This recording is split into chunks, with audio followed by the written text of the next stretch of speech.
Hello बच्चों, welcome back to my YouTube channel rare bit classes. I hope आप सभी लोग अच्छे होंगे और अच्छे से पढ़ाई कर रहे होंगे। तो आज के इस लेक्चर में हम लोग पढ़ने वाले हैं जो फीमेल रिप्रोडक्टिव साइकिल होती है उसमें हार्मोनल कंट्रोल, और जस्ट उसके बाद हम लोग पढ़ेंगे मेंस्ट्रुअल साइकिल। ठीक है, तो मेंस्ट्रुअल साइकिल में मैं आपको बताऊंगा हार्मोनल चेंज कैसे होता है और उसमें कैसे कैसे आपके जो ओवेरियन इवेंट्स हैं और जो आपके यूट्राइन इवेंट्स हैं ये कैसे होते हैं, इसके बारे में हम लोग डिस्कस करेंगे। तो आइए बिना टाइम गंवाए हम लोग स्टार्ट करते हैं और यहां से हम लोग पढ़ते हैं अपना हार्मोनल कंट्रोल। ठीक, तो आओ स्टार्ट करते हैं। हम लोग यहां पे हेडिंग डालते हैं सबसे पहले hormonal control in female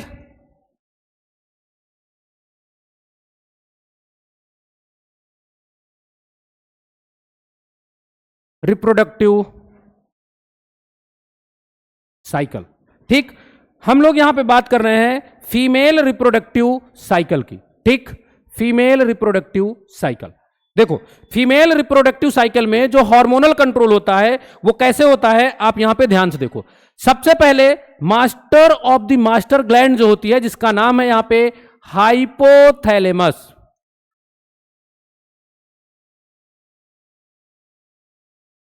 hypothalamus hypothalamus एक हार्मोन सिक्रीट करता है। उस हार्मोन का नाम है गोनाडोट्रोपिन रिलीजिंग हार्मोन। ठीक, मैं इसको शॉर्ट में लिखूंगा GnRH। ठीक है, मैं इसका जो फुल फॉर्म है साथ में लास्ट में मेंशन कर दूंगा या मैं आपको अलग से इसको बता दूं। ठीक है, बाकी मैं आपको बताते जा रहा हूं। ठीक, GnRH का फुल फॉर्म क्या है यहां पे? Gonadotropin releasing hormone. क्लियर है बात? ये जो हार्मोन है एक्ट करता है, किसके ऊपर एक्ट करेगा? एक्ट करेगा ये इंटीरियर पिट्यूटरी के ऊपर। Interior pituitary, master gland pituitary, interior pituitary पे एक्ट करेगा। और जब GnRH इंटीरियर पिट्यूटरी पे एक्ट करेगा तो जो इंटीरियर पिट्यूटरी है ये दो तरह के हार्मोन यहां से रिलीज करेगी। एक हार्मोन का नाम है, एक हार्मोन का यहां पे क्या नाम है? FSH, और एक हार्मोन का नाम है यहां पे LH। क्लियर है बात? जो FSH है ये आपका एक्ट करेगा, किसके ऊपर एक्ट करेगा? FSH मतलब आपका फॉलिकल स्टिमुलेटिंग हार्मोन। क्या नाम है इसका? Follicle stimulating hormone. जो फॉलिकल स्टिमुलेटिंग हार्मोन है ये एक्ट करता है, एक्ट्स, ठीक है, acts on ovarian follicle. Ovary में जो फॉलिकल्स हैं उनके ऊपर एक्ट करेगा। और जब ये ओवेरियन फॉलिकल पे एक्ट करेगा तो एक्ट करने से क्या होगा? ये एक्ट करेगा तो यहां पे क्या होगा? Growth of ovarian follicle. तो जो ओवेरियन फॉलिकल था वो पहले आपका जो पड़ा था वो प्राइमरी फॉलिकल था। प्राइमरी फॉलिकल से उसमें ग्रोथ हुई तो वो बन गया आपका सेकेंडरी फॉलिकल। सेकेंडरी फॉलिकल से उसमें ग्रोथ हुई तो आपका बन गया टर्जरी फॉलिकल, और टर्जरी फॉलिकल में उसकी ग्रोथ हुई तो वो आपका क्या बन गया यहां पे? Graafian follicle. क्या बन गया? Graafian follicle. समझ में आई बात कि नहीं आई? ठीक, तो जैसे जैसे ओवेरियन फॉलिकल में ग्रोथ होगी वो प्राइमरी से सेकेंड ईयर, एक मिनट रुकना,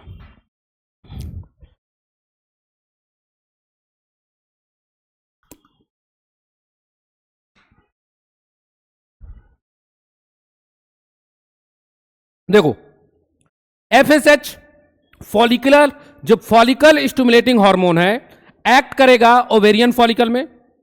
ओवेरियन फॉलिकल में ग्रोथ स्टार्ट होगी, तो ग्रोथ जब स्टार्ट होगी तो ओवेरियन फॉलिकल आपका कैसा था? प्राइमरी फॉलिकल में था, सेकेंडरी फॉलिकल, टर्जरी फॉलिकल, और ग्राफियन फॉलिकल मतलब मेच्योर ग्राफियन फॉलिकल में ये कन्वर्ट हो जाएगा। क्लियर है बात कि नहीं क्लियर है? जैसे जैसे यहां पे ओवेरियन फॉलिकल में ग्रोथ होगी वैसे वैसे यहां पे एक हार्मोन का सिक्रीशन होगा। उस हार्मोन का नाम है एस्ट्रोजन। ठीक है, तो एस्ट्रोजन सिक्रीट, ठीक है, या सिक्रीशन फ्रॉम ओवेरियन फॉलिकल, या ओवेरियन फॉलिकल में जो ग्रोथ हो रही है उसमें जो सेल्स हैं उस सेल का नाम क्या है यहां पे, ग्रेनुलोसा सेल। तो फ्रॉम ग्रेनुलोसा सेल्स। क्लियर है बात कि नहीं क्लियर है? अब देखो जैसे जैसे यहां पे सिक्रीशन होगा नंबर ऑफ ग्रेनुलोसा सेल बढ़ती जाएंगी, तो उसी तरह एस्ट्रोजन का लेवल बढ़ता जाएगा बढ़ता जाएगा बढ़ता जाएगा। क्लियर है बात? अगर यहां पे एस्ट्रोजन का लेवल बहुत हाई हो गया, मतलब जैसे ग्राफियन फॉलिकल बनेगा तो ये मैच्योर ग्राफियन फॉलिकल है, सबसे ज्यादा नंबर ऑफ यहां पे क्या होंगी, ग्रेनुलोसा सेल्स होंगी, तो इस टाइम पे सबसे ज्यादा एस्ट्रोजन सिक्रीट होगा। ठीक है, तो यहां पे अब क्या आ गया, हाई लेवल ऑफ एस्ट्रोजन। और जब हाई लेवल ऑफ एस्ट्रोजन होगा ये क्या करेगा, ये यहां पे कराएगा, ठीक है, कॉजेस एलएच सर्ज। अब एलएच सर्ज क्या है अभी मैं आपको बताता हूं। ठीक, तो high level of oestrogen cause LH surge मतलब क्या है, जब आपका यहां पे जो आपका ये एस्ट्रोजन है, एस्ट्रोजन का जब हाई लेवल आएगा तो ये पॉजिटिव फीडबैक देता है किसको, इंटीरियर पिट्यूटरी को। कैसा फीडबैक देता है, पॉजिटिव फीडबैक। कब देता है, जब हाईएस्ट लेवल होता है। ठीक है, हाईएस्ट लेवल ऑफ एस्ट्रोजन, तो ये एक पॉजिटिव फीडबैक देगा जिसकी वजह से जो इंटीरियर पिट्यूटरी है ये और ज्यादा एलएच को सिक्रीट करेगी, ल्यूटिनाइजिंग हार्मोन को सिक्रीट करेगी। ठीक, तो एलएच का सिक्रीशन बढ़ेगा, एलएच का सिक्रीशन बढ़ेगा तो इससे क्या होगा, एलएच का सिक्रीशन बढ़ेगा, एलएच का सिक्रीशन बढ़ेगा। ठीक, तो एलएच का सिक्रीशन बढ़ेगा मतलब यहां पे क्या आएगा, हाई लेवल ऑफ एलएच, और एलएच का हाई लेवल ही कहलाता है आपका एलएच सर्ज। मतलब जब एलएच बहुत ज्यादा सिक्रीट होगा, कब सिक्रीट होगा ज्यादा, जब एस्ट्रोजन एक पॉजिटिव फीडबैक देगा इंटीरियर पिट्यूटरी को, तो इंटीरियर पिट्यूटरी ज्यादा से ज्यादा एलएच सिक्रीट करेगी। ठीक है, और ज्यादा से ज्यादा एलएच सिक्रीट करेगी, उससे क्या, उसी को आप बोलोगे एलएच सर्ज। ठीक, अब देखो एलएच सर्ज आया, एलएच सर्ज की वजह से हुआ क्या, जो ये ग्राफियन फॉलिकल है, ग्राफियन फॉलिकल क्या हो गई, ठीक है, रप्चर हो गई। ग्राफियन फॉलिकल जो है, फॉलिकल ये क्या हो गई, रप्चर हो गई, रप्चर हो गई। और रप्चर होने की वजह से क्या हुआ, रप्चर होने की वजह से क्या हुआ, ओव्यूलेशन हुआ। अब ओव्यूलेशन क्या है, ओव्यूलेशन, ओव्यूलेशन मतलब release of ovum. Ovum actual में रिलीज नहीं होता, यहां पे रिलीज क्या होता है, रिलीज होता है सेकेंडरी oocyte। हम लोग नॉर्मली इसको ओवम बोल देते हैं। बोलो समझ में आया कि नहीं आया, क्लियर है बात कि नहीं क्लियर है? ठीक, तो ओव्यूलेशन मतलब रिलीज ऑफ ओवम। तो ग्राफियन फॉलिकल फटा, उससे ओवम रिलीज हुआ, और इसका जो रिमेन पार्ट है, रिमेन पार्ट ग्राफियन फॉलिकल का रिमेन, रप्चर्ड ग्राफियन फॉलिकल, ठीक है, जो रप्चर्ड ग्राफियन फॉलिकल है,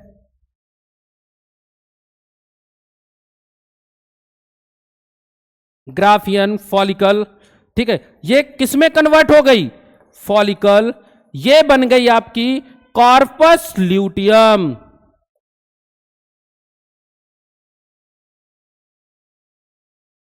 कार्पस ल्यूटियम, बोलो बात ये समझ में आई कि नहीं आई? ठीक, कार्पस ल्यूटियम बनी। अब ये जो कार्पस ल्यूटियम बना ये क्या करेगा, ये सिक्रीट करेगा दो हार्मोन। कौन कौन से, एक ये सिक्रीट करेगा प्रोजेस्टेरॉन, और एक ये सिक्रीट क्या करेगा, एक ये सिक्रीट करेगा यहां पे क्या, यहां पे ये सिक्रीट करेगा एस्ट्रोजन, लेकिन मेनली ये सिक्रीट करता है किसको, प्रोजेस्टेरॉन को।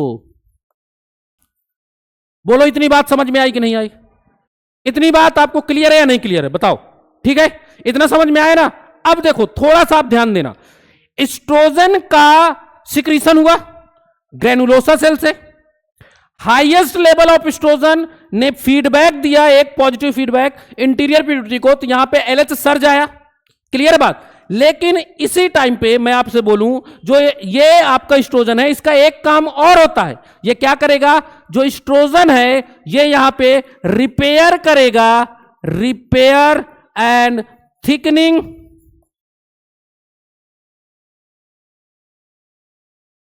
Of endometrium. एंडोमेट्रियम क्या है? यूट्रस की इनर वॉल। ठीक है, एंडोमेट्रियम को ये क्या करेगा? रिपेयर करेगा और उसको थिक करेगा, मोटी करेगा। समझ में आ गई बात कि नहीं? तो एस्ट्रोजन का मेन काम है, मेन काम इसका क्या है? रिपेयर करना एंडोमेट्रियम को और उसे थिक करना, और एक पॉजिटिव फीडबैक देना इंटीरियर पिट्यूटरी को पॉजिटिव फीडबैक देना, जिससे कि ज्यादा से ज्यादा एलएच निकले और ग्राफियन फॉलिकल रप्चर होके वो कार्पस ल्यूटियम में कन्वर्ट हो। और जब कार्पस ल्यूटियम बनेगा तो वो प्रोजेस्टेरॉन को रिलीज करेगा। और प्रोजेस्टेरॉन का काम क्या है? प्रोजेस्टेरॉन का मेन काम क्या है? देखो, प्रोजेस्टेरॉन का काम क्या है? प्रोजेस्टेरॉन यहां पे क्या काम करेगा? ये मेंटेनेंस करेगा। किसकी maintenance? Maintenance of endometrium. Endometrium का मेंटेनेंस, उसको मेंटेन करेगा, उसको ज्यादा ग्लैंडुलर बनाएगा, सिक्रीटरी बनाएगा। ठीक, बोलो ये बात समझ में आई कि नहीं आई? ठीक, तो मुझे लगता है अब आपको हार्मोनल कंट्रोल अच्छे से समझ में आ गया होगा। फिर से एक बार इसको एक्सप्लेन करता हूं। देखो, हाइपोथैलेमस से जीएनआरएच निकलता है। जीएनआरएच आपका एक्ट करता है इंटीरियर पिट्यूटरी में। इंटीरियर पिट्यूटरी यहां से दो तरह के हार्मोन निकालती है, एक का नाम है एफएसएच और एक का नाम है एलएच। एफएसएच आपका एक्ट करता है ओवेरियन फॉलिकल में, जिससे ग्रोथ होगी ओवेरियन फॉलिकल में। जब ओवेरियन फॉलिकल में ग्रोथ होगी तो जैसे जैसे ओवेरियन फॉलिकल में ग्रोथ होगी वैसे वैसे जो एस्ट्रोजन है उसका सिक्रीशन होगा। ज्यादा से ज्यादा एस्ट्रोजन का सिक्रीशन, ठीक है, बहुत ज्यादा जब एस्ट्रोजन का सिक्रीशन हो जाएगा, मतलब हाईएस्ट लेवल जब आ जाएगा, उस टाइम पे क्या होगा? एस्ट्रोजन एक पॉजिटिव फीडबैक देगा इंटीरियर पिट्यूटरी को। ठीक, एक पॉजिटिव फीडबैक देगा इंटीरियर पिट्यूटरी को। और ये एस्ट्रोजन पहले से काम किसमें लगा हुआ है? रिपेयर कर रहा है एंडोमेट्रियम को और उसको थिक कर रहा है। क्लियर है बात? उसके बाद देखो क्या हुआ। उसके बाद क्या हुआ? उसके बाद क्या हुआ? ये जो पॉजिटिव फीडबैक आया उससे एलएच बहुत ज्यादा सिक्रीट होगा, एलएच का सर जाएगा, मतलब एलएच का हाईएस्ट लेवल होगा, ल्यूटिलाइजिंग हार्मोन सबसे ज्यादा निकलेगा, जिसकी वजह से ये जो ग्राफियन फॉलिकल बना है ये रप्चर हो जाएगा, फट जाएगा, और इससे क्या रिलीज होगा? ओवम रिलीज होगा। क्लियर है बात? ओवम रिलीज हो जाएगा और जो ये ग्राफियन फॉलिकल बचा है, रिमेन ग्राफियन फॉलिकल, इससे क्या बन जाएगा? इससे आपका बन जाएगा कॉर्पस ल्यूटियम। ये जो कॉर्पस ल्यूटियम है ये दो तरह के हार्मोन सिक्रीट करेगा, एस्ट्रोजन और आपका प्रोजेस्टेरॉन। लेकिन मेन हार्मोन इसका क्या है? प्रोजेस्टेरॉन है। और प्रोजेस्टेरॉन का काम क्या है? एंडोमेट्रियम को मेंटेन करना, एंडोमेट्रियम को ग्लैंडुलर बनाना, इसको सिक्रेटरी बनाना, जिससे ये एक्चुअल में जो प्रोजेस्टेरॉन है ये प्रिपेयर करता है पूरी एंडोमेट्रियम को, जिससे कि ये टोटल तरीके से कैपेबल हो सके किस चीज के लिए? इंप्लांटेशन के लिए। समझ में आई बात कि नहीं? बोलो। तो ये था आपका हार्मोनल कंट्रोल। क्लियर है बात? आशा करता हूं यहां तक का आपको टॉपिक अच्छे से समझ में आया होगा। ठीक, अब आगे चलते हैं। देखो नेक्स्ट पेज में आओ। नेक्स्ट पेज में क्या है? नेक्स्ट पेज में हम लोग पढ़ने वाले हैं मेंस्ट्रुअल साइकिल। क्लियर है बात? Menstrual cycle. मैं सिर्फ आपको यहां पे ग्राफ समझाऊंगा। ठीक, जो ग्राफ होता है ग्राफ समझाऊंगा। ठीक है, देखो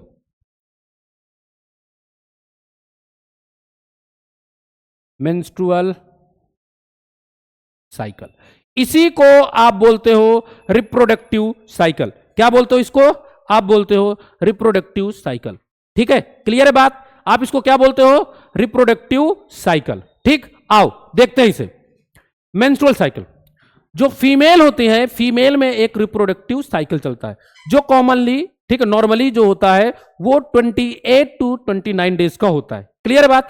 हम नॉर्मली 28 डेज मान के चलते हैं और इसी में हम बात करेंगे। ठीक, जब फर्स्ट टाइम प्यूबर्टी के टाइम पे मेंस्ट्रुएशन स्टार्ट होता है उसको आप क्या कहते हो? मिनार्की कहते हो। ठीक है, क्या बोलोगे? मिनार्की। और जो लास्ट होता है, सबसे लास्ट में, मतलब लास्ट मेंस्ट्रुअल होता है, वो समथिंग 45 की एज से लेके 50 की एज तक होता है, वो आप उसको बोलते हो मेनोपॉज। क्लियर है बात? ये जो रिप्रोडक्टिव फेज है, ये रिप्रोडक्टिव साइकिल है, ये एक कैरेक्टरिस्टिक है किसकी? जो यहां पे मैमल्स हैं, जैसे एप्स हो गया, मंकी हो गए, या ह्यूमन बींग्स हो गए। क्लियर है बात? समझ में आ रही है बात कि नहीं आ रही है? ठीक है, आओ इसको हम स्टार्ट करते हैं। ठीक, इसमें क्या क्या चीजें होंगी? तो सबसे पहले आप एक ग्राफ बनाओगे। ठीक है, आओ ग्राफ बनाते हैं। ग्राफ,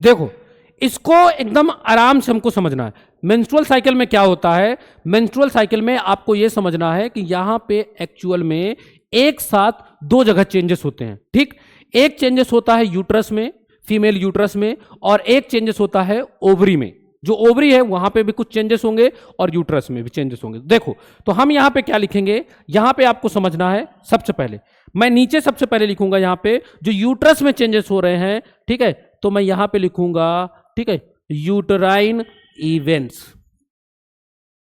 समझ में आई बात कि नहीं आई? यहां मैं लिखूंगा यूटराइन इवेंट्स, उसके ऊपर मैं लिखूंगा ovarian hormones, ovarian hormones label.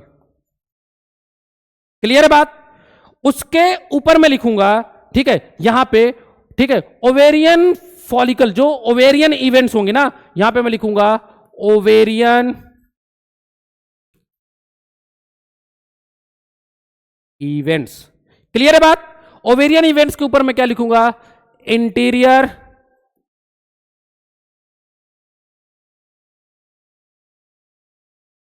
Pituitary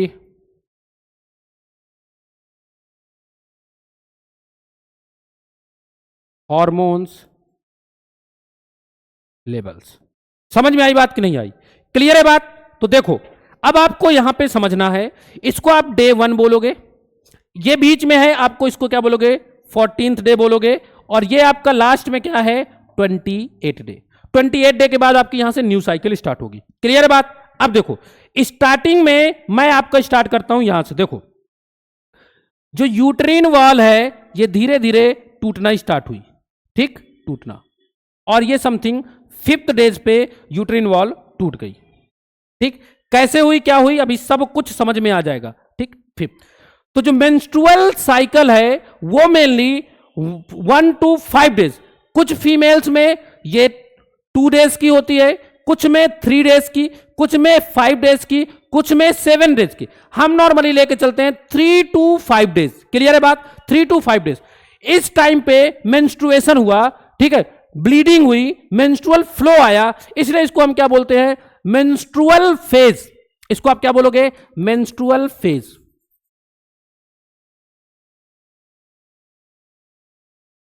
menstrual phase. Clear है बात?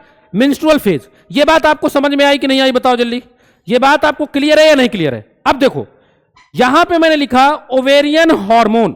तो स्टार्टिंग में क्या होता है, जो ओवेरियन हार्मोन होते हैं ना, ओवेरियन हार्मोन, ओवेरियन हार्मोन, देखो ओवेरियन हार्मोन, ये एक हार्मोन है, ये इसका लेबल देखो, ठीक, ये एक हार्मोन ये है, ठीक, इसको मैं दूसरे कलर से बनाता हूं, ये है ये हार्मोन। ये धीरे धीरे धीरे धीरे धीरे इसका लेबल क्या हो रहा है, इसका लेबल धीरे धीरे धीरे धीरे अप हो रहा है, और धीरे धीरे इसका लेबल अप हो रहा है, धीरे धीरे इसका लेबल क्या हो रहा है, धीरे धीरे अप हो रहा है, और समथिंग 13th डे में इसका पीक आता है। कब आएगा, 13th डे। यहां पे आपका 13 होगा, 13th डे में इसका पीक आएगा। ठीक, यहां पे आपको समझना है ये वाला जो हार्मोन है इसको आप बोलोगे प्रोजेस्टेरॉन। क्लियर है बात? ऊपर वाला क्या है, एस्ट्रोजन। एस्ट्रोजन का लेवल अप क्यों हो रहा है, क्योंकि आपने पढ़ा है जो ओवेरियन इवेंट होते हैं, ओवरी में स्टार्टिंग में क्या होता है, प्राइमरी फॉलिकल होता है। क्या होता है, प्राइमरी फॉलिकल होता है। ये आपका प्राइमरी फॉलिकल है। प्राइमरी फॉलिकल में जब प्राइमरी फॉलिकल जो आपके है ना, इसमें चेंजेस स्टार्ट होता है। चेंजेस कब स्टार्ट होता है? चेंजेस स्टार्ट तब होता है जब यहां पे देखो ध्यान से, यहां पे आपका FSH और LH का सिक्रीशन होता है। ठीक, तो FSH का लेवल बढ़ता है। ठीक, FSH का लेवल बढ़ता है और आपके पास एक क्या है? LH है।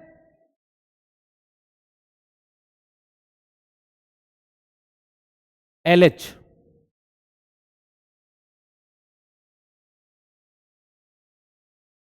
देखो ध्यान से समझना, यहां पे आपके पास क्या है? यहां पे आपके पास है FSH और ये आपका क्या है? LH।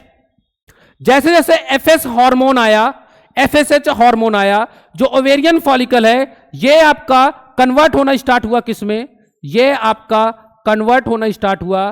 ठीक है, आपका जो ओवेरियन फॉलिकल है ये आपका प्राइमरी से सेकेंडरियर में कन्वर्ट हुआ। सेकेंडरियर में कन्वर्ट हुआ तो जैसे ही सेकेंडरी फॉलिकल में कन्वर्ट हुआ, नंबर ऑफ सेल बढ़ी, इसलिए एस्ट्रोजन का लेवल थोड़ा सा अप हुआ। फिर ये किस में कन्वर्ट हो गया? ये कन्वर्ट हो गया इसके बाद टर्जरी फॉलिकल में। किस में कन्वर्ट हो गया? टर्जरी फॉलिकल में कन्वर्ट हो गया।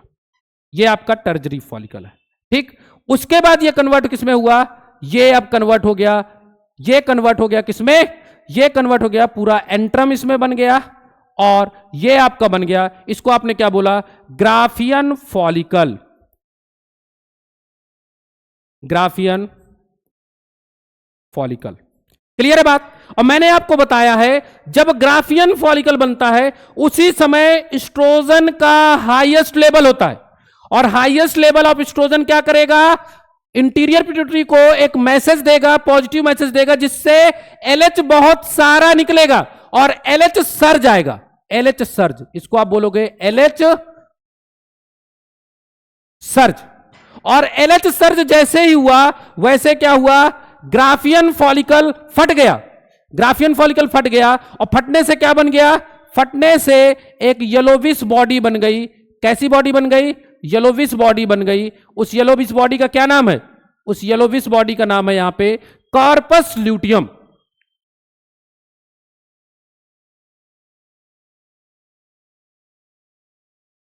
बोलो समझ में आया कि नहीं आया? और यहां पे ये रिलीज हो गया, क्या रिलीज हो गया? ओबम, या इसको आप बोलते हो सेकेंडरी oocyte। क्लियर है बात?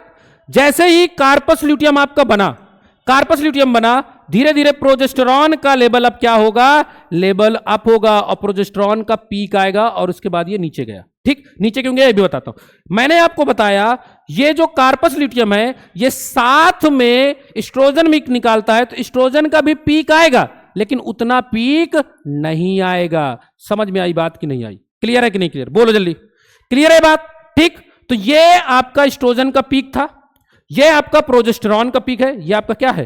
प्रोजेस्टेरॉन है और ये आपका क्या है? एस्ट्रोजन है। क्लियर है बात? समझ में आ रही है बात कि नहीं आ रही? और अब इसके बाद आपके ये जो दोनों हार्मोन है ये आपके ऐसे सीधे निकल जाएंगे। ठीक, अब इनमें कोई चेंजेस अभी नहीं होगा। ठीक, क्योंकि जैसे जैसे आपका प्रोजेस्टेरॉन और एस्ट्रोजन का पीक आएगा दोबारा, उस टाइम पे इन्होंने निगेटिव फीडबैक दिया। किसे? इंटीरियर पिट्यूटरी को, जिससे FSH और LH का सिक्रीशन क्या हो जाएगा? धीरे धीरे आपका कम हो जाएगा। ठीक, ये आपका ऊपर वाला LH है और नीचे वाला FSH है। समझ में आई बात कि नहीं आई? क्लियर है बात? इतना क्लियर है ना? अब इसको समझते जाओ। देखो आपने समझा यहां पे ऊपर ओवेरियन इवेंट चल रहा है। ओवेरियन इवेंट के साथ ही जैसे जैसे एस्ट्रोजन बढ़ रहा है, एस्ट्रोजन बढ़ेगा वैसे वैसे ही यहां पे आपकी क्या होगी? यहां पे आपकी धीरे धीरे जो एंडोमेट्रियम है वो क्या होगी? वो बनना स्टार्ट होगी, एंडोमेट्रियम बनेगी। इधर प्रोजेस्टेरॉन आ गया तो अब एंडोमेट्रियम क्या होगी? अब एंडोमेट्रियम आपकी थिकेंड होगी। ठीक है, देखो यहां से एंडोमेट्रियम बनना स्टार्ट हुई। एंडोमेट्रियम बनना स्टार्ट हुई क्यों? क्योंकि एस्ट्रोजन का लेवल बढ़ा। एस्ट्रोजन का लेवल क्यों बढ़ा? क्योंकि प्राइमरी आपका जो फॉलिकल था वो सेकेंडरी फॉलिकल में कन्वर्ट हुआ, इसमें ग्रोथ हुई, नंबर ऑफ ग्रेनुलोसा सेल बढ़ी, जिसकी वजह से एस्ट्रोजन का सिक्रीशन बढ़ा, एस्ट्रोजन का सिक्रीशन बढ़ा, इसलिए यहां पे क्या हुआ, एंडोमेट्रियम का फॉर्मेशन स्टार्ट हुआ। यहां पे एस्ट्रोजन पीक पे गया, पीक की वजह से एक पॉजिटिव फीडबैक गया इंटीरियर पिट्यूटरी के पास, जिससे एलएच सर्ज आया, एलएच सर्ज से ग्राफियन फॉलिकल फटी और उससे क्या बन गया, यहां पे कार्पस ल्यूटियम बना। कार्पस ल्यूटियम बनने की वजह से यहां पे जो प्रोजेस्टेरॉन का लेवल है वो हाई हुआ, तो जिसकी वजह से ये जो एंडोमेट्रियम है, ये एंडोमेट्रियम क्या हुई, इसका मेंटेनेंस स्टार्ट हुआ, ये ज्यादा सिक्रीटरी हुई और ये ज्यादा ग्लैंडुलर हुई। समझ में आई बात कि नहीं आई? क्लियर है बात? ठीक है, यहां तक की बात आपको क्लियर है कि नहीं क्लियर? ठीक है, अब देखो, जब प्रोजेस्टेरॉन का लेवल बढ़ा और एस्ट्रोजन का लेवल बढ़ा, तो इनके लेवल की बढ़ने की वजह से इन्होंने एक नेगेटिव फीडबैक दिया किसको, इंटीरियर पिट्यूटरी को।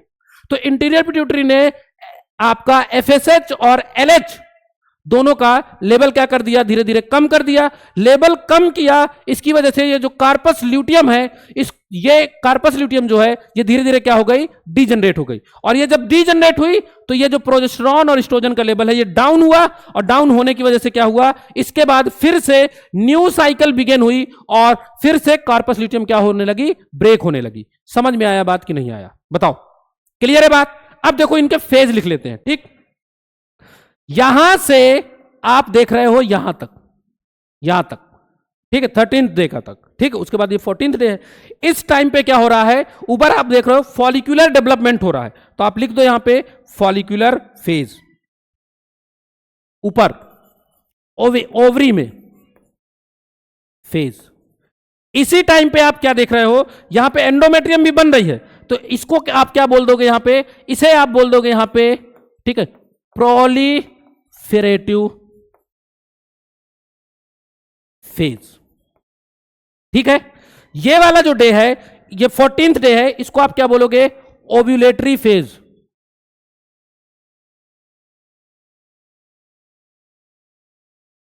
Ovulatory phase. ठीक, ओव्यूलेशन कहां पे हुआ, ओवरी में। उसके बाद क्या आएगा, इसके आगे वाले फेज को आप क्या बोलोगे, जो 28th डे तक जाएगा उसको आप बोलोगे यहां पे, क्या बोलोगे, उसको आप यहां पे बोलोगे, ठीक है, कार्पस ल्यूटियम बना, इसलिए इसको आप ल्यूटियल फेज बोलते हो।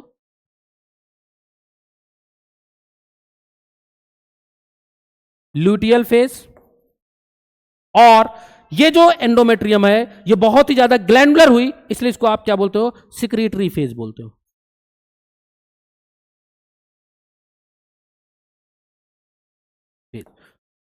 28th डे के बाद यहां से क्या स्टार्ट हो जाएगा, न्यू साइकिल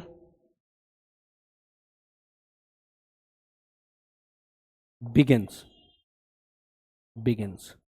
समझ में आई बात कि नहीं आई? बोलो, इतना आपको ये क्लियर है कि नहीं क्लियर है? ठीक है, समझ में आया कि नहीं आया? ये आपका एनसीईआरटी वाला डायग्राम हो गया। ठीक, अब मैं आपको यहां पे एक चीज और समझा देता हूं। देखो, तो जब आपने पढ़ा मेंस्ट्रुअल साइकिल, इसमें आपने देखा ओवेरियन इवेंट और यूट्राइन इवेंट। मैं यहां पे लिखता हूं, ठीक है, जो यूट्रस में इवेंट्स हुए, तो यूट्रस में मेन इवेंट्स कौन कौन से हुए इवेंट्स।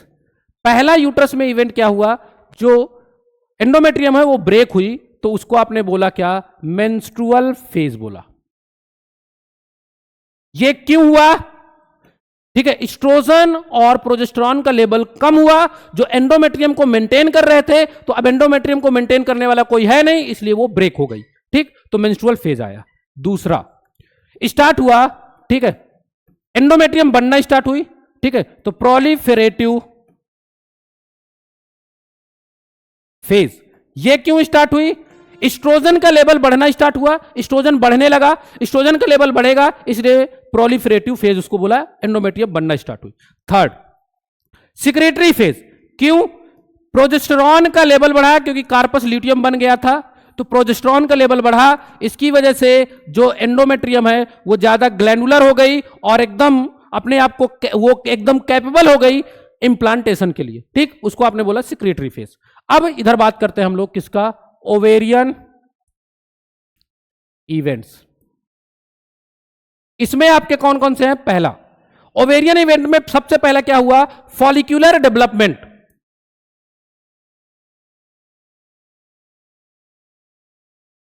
Follicular development.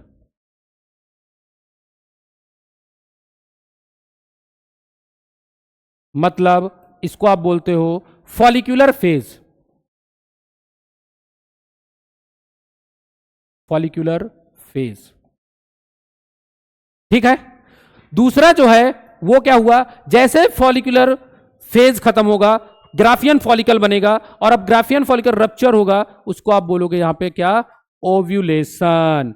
आप ओव्यूलेशन किसको बोलते हो, जब रिलीज ऑफ ओवम होगा तो ओव्यूलेशन हो गया। ओव्यूलेशन को आपने क्या बोला, ओव्यूलेटरी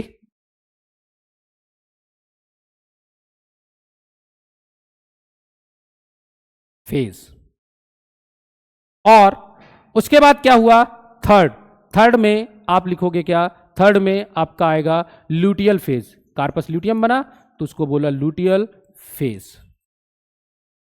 क्लियर है बात कि नहीं क्लियर है, ये आपको समझ में आ गया होगा बहुत अच्छे तरीके से। मुझे ऐसा लगता है कि ये टॉपिक आपको अच्छे से समझ में आए होंगे। अगर आपको इसमें कोई दिक्कत हो, परेशानी हो, तो आप मुझसे कमेंट करके पूछ सकते हैं। ठीक है, तो मिलते हैं हम लोग नेक्स्ट क्लास में, तब तक के लिए धन्यवाद।